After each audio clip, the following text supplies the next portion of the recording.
to As Real as They Come Dallas. My name is Yulia Brown, and I'm keeping it low key at the Lowke Poke Joint. So I have Sam Honda here, and we'll talk about all of the things that had happened in the past year. I think we all were experiencing the pandemic for sure. I don't think that's a thing that no one else can talk about or just not forget about. So, pandemic hurt a lot of people, lives, people being sick. I had the virus and it was horrible. I didn't wish that upon anybody. So again, I was in bed literally for about 3 weeks and very painful, very draining virus. So I'm glad that, I'm here now. Have a lot of friends that family members never made it through, and it's a very difficult thing to kind of talk about, right? So overall, we're fortunate enough to kind of be here, and we just got to keep moving forward, and we'll get this thing kind of wrapped up in the bud. Yes, absolutely. And also, last time we had our interview, we talked about how your journey was started. And today we are revisiting and trying to see how 2020 was actually for Loke Poke and what changes did you guys make? Well, I think in 2020 we all had to adjust to the takeout motto. We had to learn how to adjust our staff as well. How many staff members can we add at a time? Because we didn't have people just pouring in and waiting in line just to kind of get the food now, as everybody's kind of being cautious with the pandemic. So the to-goes were actually a lot more, and people were getting adjusted to it. So we had to learn and adjust to that. And other than that, that's as the governor was actually kind of making sure that he can open up slowly. That kind of increased the people that are coming in that they want to kind of get out of the house as well. Absolutely. So, and you guys are registered on Grubhub if somebody wants to get it to go. Is that right? Correct. So Grubhub, Uber Eats, DoorDash, and I believe we also have our online ordering system at the Loke Poke Joint Dallas.com. Oh, wow. How wonderful is that? Yes. And also, what the biggest part of Loke Poke Joint that's been neglected last time is your amazing bar. Oh, thank you. Yes. I am just fascinated.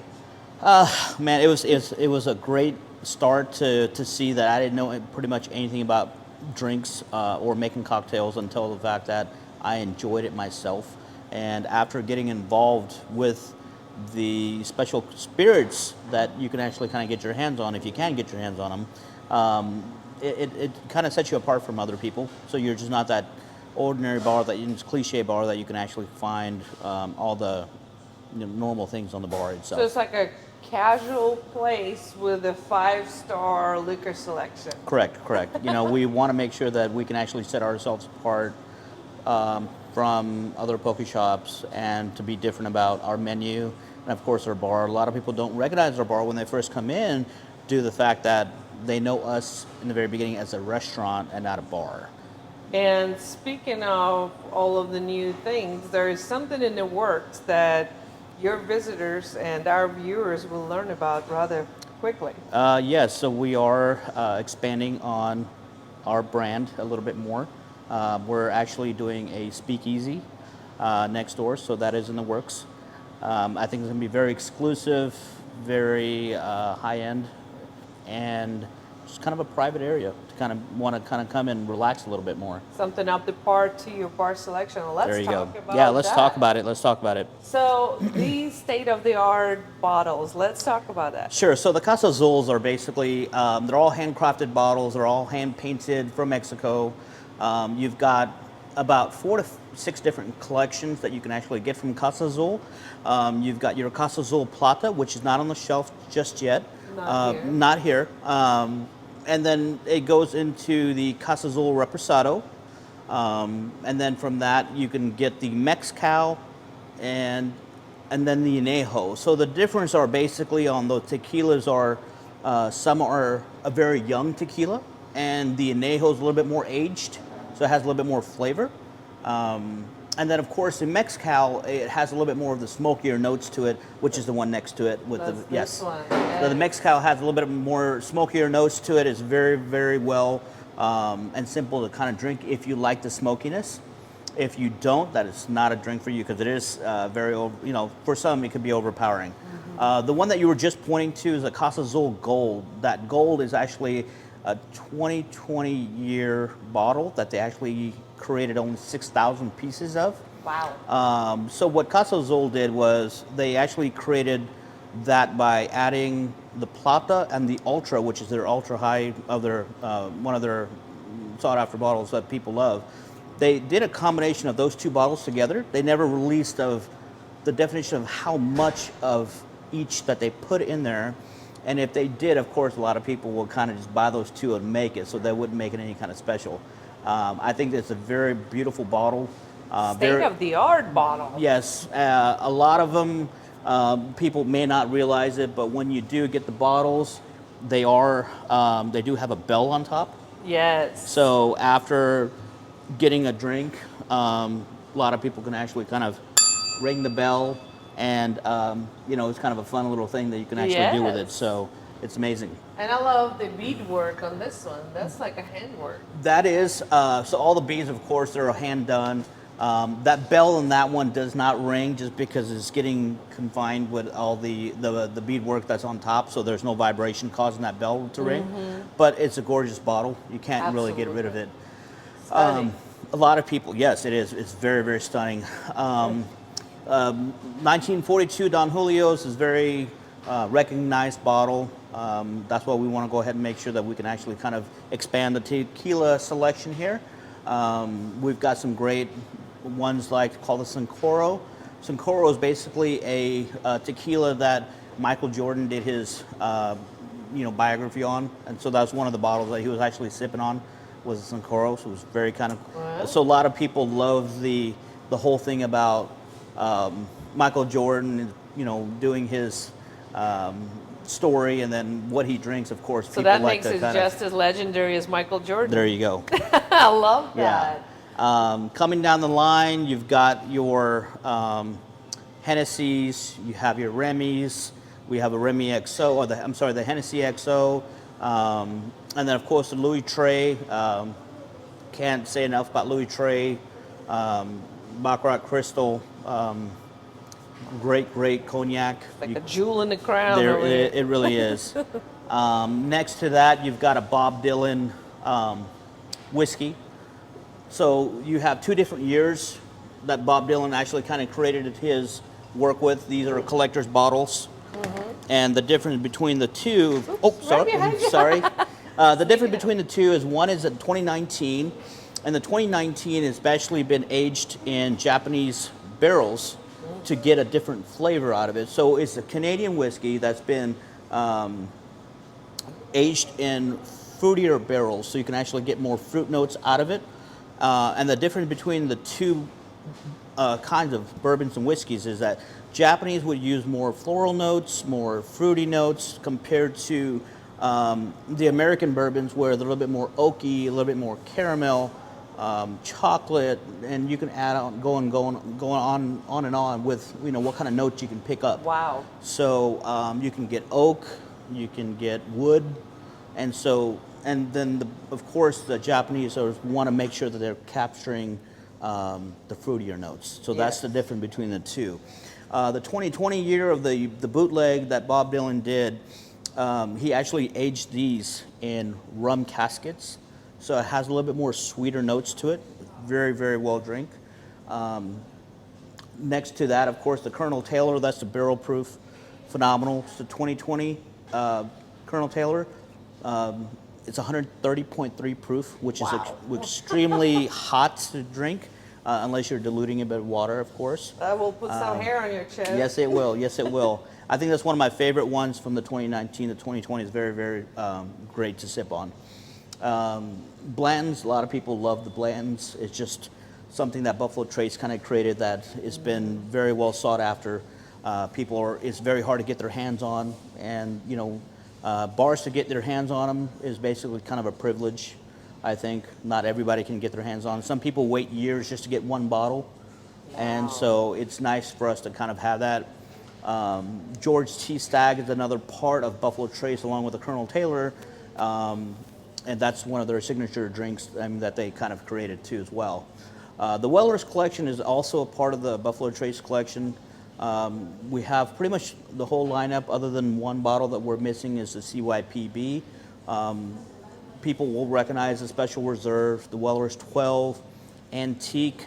The very sought after one from that is going to be the Single Barrel, which came out last year, and then the Full Proof. So it's a great lineup. It just depends what you're looking for. They're all from different barrels, and they all taste different. So it just depends how you're, you know, if you can't get your hands on it and you see these bottles at a very nice bar, it's nice to get a glass and to say, hey, look, I can't find it or buy it, but now I tried it, which is a good thing. So which one would you recommend, or how would you make sure that the bottle and selection is perfect for the person that's inquiring about it? We would also ask how the person likes to drink their bourbons or whiskeys. That way that we can actually figure out like what's on their palates, if they like it more iced, and there's no wrong or right way to drink it. I mean, if that's what they like, that's what they like. As far as me, I would love to just add a few drops of water to the particular bourbon that I like. The bourbon that I do like out of those four Weller, or the five Wellers we do have, is probably the Antique and the Single Barrel. The Weller's 12 is a phenomenal drink. It's just been aged for 12 years. It's still another hard to find bottle. But the Antique, it's, you know, you can definitely find it, but it's still hard to get. That's exquisite. Yes. And water, do you just add any water, or? No, actually, what's really recommended is to add distilled water, and you'd want to know how much you're actually kind of dropping in to bring down the ABV, so you can actually open up more notes into your taste buds, so you can actually taste the whiskey or the bourbon that you're drinking. So instead of getting that full harshness down, and then a lot of people are like, oh, I can't taste that, or I don't want to drink that because it's just too strong for me. What the best way to do it, a lot of people just ice. And so that's just been a staple everywhere that you kind of look, everybody just icing it down. So it's a pattern that people are falling into, but if you're really in depth with it, you will understand that you can actually use a water saucer that you can actually take. And, Is that an adorable thing? and then, and then the dropper, of course, you can take the dropper, add a couple of drops of water, to the whiskey or the bourbon that you're kind of drinking, and that'll kind of change the whole palate in your taste buds. Do you want to demonstrate? Yeah, let's do it. Let's do it. Let's do it. Would you like to go ahead and try the Weller's 12? We can. Yeah? Yeah. Okay, let's do it. So this is one of my favorites as well. I'll go ahead and pour you some. That's perfect. I'm going to pour myself some here. And so what you'd want to do with this, of course, is to kind of get your nose out of the sniffer glass. Oh, sorry. Uh-oh. You'd want to get your nose to it. You want to kind of swirl it around. You want to make sure that you can actually get all the flavors of the bourbon into your palate, your nose palates, and kind of taste it from there. And you want to kind of pull it away because you will taste the heat, the strength of the bourbon. I love to have a few different notes and smells because each time you do smell and take it away, you will notice that the bourbons, you're actually bringing in different notes and you're smelling different notes each time. Mm-hmm. So you're always picking up different notes. It could be wood, it could be chocolate, it could be the caramel notes, it could be anything that your nose kind of smells for you. Everyone is different. Everyone's going to pick up different notes. There's not one big wrong or right way to do it. Absolutely. I think so. It just depends on how good your nose is. Well, whether you are suited to be a There you go. connoisseur of those or not. So for me, I would love to just kind of sip it first. Or sommelier. Exactly. So I would love to kind of just sip the bourbon, just basically kind of get the notes into your system to say, okay, what is it tasting like? How much water you want to kind of just add a few drops just to kind of bring down the ABV so you can actually taste the difference of before and after. Ooh. That's strong. It's strong, and you will feel the heat kind of going down. So this is why a lot of people cannot stand whiskeys or bourbons, is because they can't taste it enough. They're always kind of pulling their face away, kind of making it where it's not tasteable. And they want to ice it down where you're losing all the purities because the ice is not pure. Well, my thing is like outside of the contamination of the flavor, not everybody got the sniffers. Not everybody That's a has big a sniffer. deal. Yeah. That's a big deal to Yeah, me. because again, if you're using another glass, It airs it all out. yeah, you're not gonna be able to sniff it as well as you can with, you know, the sniffer glass. Yeah, and you want your fine stuff and the right stuff. Correct. You always want to That's make sure. perfect.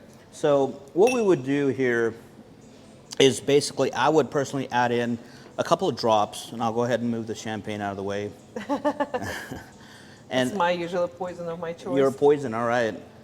So what I would do from here is definitely kind of make sure that you're using a distilled water at room temperature. You don't want to sit here and get it cold or lose it too hot where you're losing all the flavors of the whiskey itself. So room temperature distilled water, you want to make sure that you can actually add a few drops to it, and then those drops will actually enhance the flavor of the bourbon itself. And what you'd want to do after that is to make sure you're kind of mixing it around just to kind of equalize your water and bourbons. You mix it vigorously. Yes, you want to make sure it's mixed Oh. well. And now you want to kind of go back and sniff it, and now you can actually get different notes out of it, right? Very good. Yes. So now before I would get oak, now I'm tasting or smelling, sorry, more caramel, right? So you can smell a big difference. It's got some legs on it. I don't know if that says anything about the quality of the whiskey, but it's amazing. Yeah. Yes. Like wine. Yes. Love it. So definitely, there's different ways of getting it. If you were getting it foolproof, or you're getting it barrel proof, filtered, unfiltered, and of course that becomes where, you know, if you're getting the purities out or not. A lot of people do say you want to go ahead and make sure the purists are making sure like you want it barrel proof, so that way you can actually get all the notes out of the bourbon or whiskeys and what have you not, so they can actually taste what it's supposed to be like. So as they age it for years, you want to get that age, and it's like a fine wine. You want to make sure you get the best out of it, right? So while we're enjoying this beautiful stuff, let's talk about aging barrels and what is found in the barrels. And what is this piece right here? this piece here is actually made from a barrel. So it's part of a barrel from Buffalo Trace. Buffalo Trace kind of send this to us because we do carry majority of all their products. Their products is very phenomenal. It's so hard to find and get, so they actually sent this piece over because we do buy a lot of Blantons, and so this piece here is a part of the barrel. So what they would do is that the char that's on the barrel is what they use to kind of burn the barrel to get that charness, to get the flavor, and get the pure, you know, to make the difference bourbon taste better. So this is what the difference is of saying barrel proof and unfiltered. So whatever purities are in here, they'll go through the system, and then even if it's a little bit of charness or whatever, you might see that if you're flipping the bottle upside down, and you know, you'll get different notes out of that. So your bottle is not bad if there's something floating in it. Correct, correct. So you just got to make sure you know what you're getting and take it from there. But this piece here, so Buffalo Trace made, you know, one of the bottles called the Blantons, and I'll pull that one down real quick. So Blantons is another very well sought after bottle. And I'll move this snap menu. So these actually kind of come with a letter that's stamped onto each of these caps. Each of these caps is a cork for that bottle. So what they did was, it's a collector's piece. So what they would do is kind of put in, this is the N, and there's two N's in Blantons, so the horse is going to be different. And it's just basically spelled out Blantons. So Blantons, and each horse is a different, unique style of, It's a progression of the race. Yes, so the race basically starting, and then as you go down, it does finish, and he's in victory mode right there. Damn, victory. Yeah. That's what I like. That's what I like. So again, it's kind of a, you know, kind of a cool piece to have. That way that a lot of people love to collect these items. I love to show pieces. How many blends we did go through just to get it. You're not going to have every blend that comes with it the perfect letter that you're looking for. So throughout times you will collect it and just wait for the right letters to kind of It's like a little whiskey lottery, a like bourbon lottery. Yeah, bourbon lottery. There you go. McDonald's made something, and it's very similar. So Buffalo Trace made Love something it. too as well. But So we talked about your fine spirits. What do you have for people that are not that adventurous in the liquor world and they want something less aggressive, like wines or champagne or beer? Champagne beer, I think we carry a lot of phenomenal beers. I'd start with the beers first. We do have some great collections to start off with. I say collections, but these are all just draft beers. The draft beers are we like to carry all local beers. Some of them are handcrafted, and some of them are seasonal. So you always want to make sure you kind of have like a little bit of all for everybody. Like a blood orange for an IPA. Dallas Blonde does very well down here in the Dallas area. Kirin Ichiban, of course, is one of the Asian beers that you can actually kind of drink for sake bombs and things like that. It's great. And it's a great beer. It's a lot of people love Sapporo, but I love the Kirin just because it has less of a, I guess at the very end of it, it's not as bitter. So Sapporo to me is at the very end of it, it's bitter. Not a bad beer. A lot of people love Kirin. Blood and Honey, it's another Texas beer that's a revolver from here, local. Mosaic Community IPA is another IPA that we do carry. So we do carry a couple of IPAs, and the difference between the IPA and normal beers is that IPAs have a little bit more stronger ABVs than the normal beer, where if you get like maybe a 5.5% alcohol rating on that, on a Miller Lite, the Mosaic may come in with a 9%. And there are some beers that come in with 15, 16% ABVs. And so there's only so many of that, of glasses that you can actually give or sell to a guest without being overserved. So again, we have the Samuel Adams Seasonal is one of my favorites, the winter lager. I feel like, Texas, you can kind of carry that beer just because, winter's never over here, Right. and December. So that beer is very kind of a great beer to kind of drink, and it's very light and crisp. Miller Lite, Texas brand. If you're a Cowboys fan, you know that's going to be a great beer to drink. So for the Cowboys, and Shinerbach, a lot of people love a little dark beer, and that's a great beer to kind of drink. Some of the other beers that we do carry is going to be some Japanese beers. We've got some great Japanese beers available, and I'll kind of do a lineup of that. Kyoto, we have a matcha, which is a Kyoto beer, and I'm still learning about this new one here that I'm just getting in, which is a very, very nice beer itself. Hitachino Nest is another great beer to drink. So these are some of the collections of our Japanese beers. Again, Hitachino Nest, Red Rice Ale. That's the first one here in the can. That's the Yuzu Lager, so it has a little bit more citrus notes to it. And then, of course, the Nipponi, it's very almost like an ale drink, but it's an IPA. Okay. So it's a very, very light IPA. It's not as strong as some may think. Kyoto matcha IPA. A lot of people love matcha.